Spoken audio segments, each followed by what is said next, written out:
Inilah ciri-ciri istri solehah menurut Islam.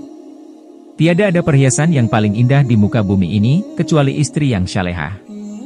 Perkataan ini bukanlah sekedar kutipan dari lagu semata melainkan memang benar adanya. Dalam Al-Quran sendiri dijelaskan banyak hal mengenai kemuliaan seorang istri yang salehah, yang merupakan idaman seluruh lelaki yang beriman di muka bumi ini. Allah Subhanahu wa Ta'ala berfirman dalam Al-Quranul Karim.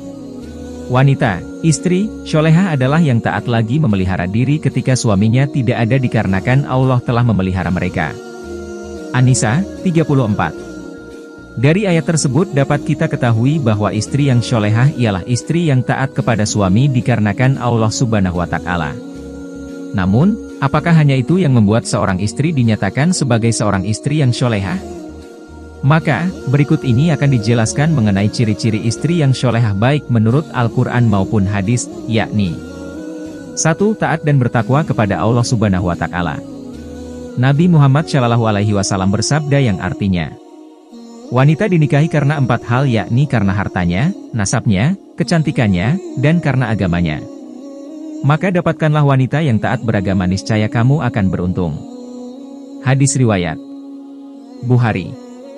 Berdasarkan hadis tersebut, jelas bahwa yang diutamakan ialah seorang wanita yang taat beragama untuk dijadikan sebagai istri. Karena wanita yang taat beragama, ia patuh dan tunduk kepada Allah Sang Halik dan bertakwa kepadanya. Insya Allah, tiada wanita yang bertakwa kepada Allah akan berlaku khianat kepada suaminya kelak karena wanita yang taat dan bertakwa kepada Allah sadar akan hak dan kewajibannya sebagai seorang istri. 2. Bisa membaca Al-Quran, mengaji. Sangat diutamakan bagi seorang wanita untuk bisa mengaji atau membaca Al-Quran.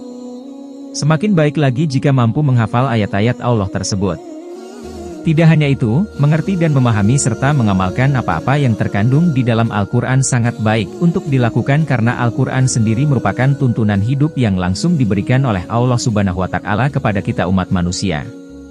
Membiasakan diri mendengarkan lantunan ayat-ayat suci Al-Quran kepada anak ketika seorang wanita sedang hamil juga sangat baik untuk dilakukan, yang insya Allah mampu membantu merangsang perkembangan otak janin. Karena itu, istri yang salehah sangat diutamakan untuk bisa membaca Al-Quran. 3. Berperilaku terpuji, akhlakul karimah. Seorang istri yang saleh tidak akan berbuat maksiat maupun lalai terhadap apa-apa yang menjadi tanggung jawabnya. Senantiasa bersikap lemah lembut, bertutur kata yang baik dan terpuji, serta bersikap sopan dan santun terhadap suami. Itulah sebabnya mengapa Islam menganjurkan untuk memilih calon pendamping hidup sesuai syariat agama, karena wanita salehah adalah sebaik-baiknya perhiasan di dunia. Terlebih untuk membangun rumah tangga dalam Islam yang sakinah, mawaddah warahmah.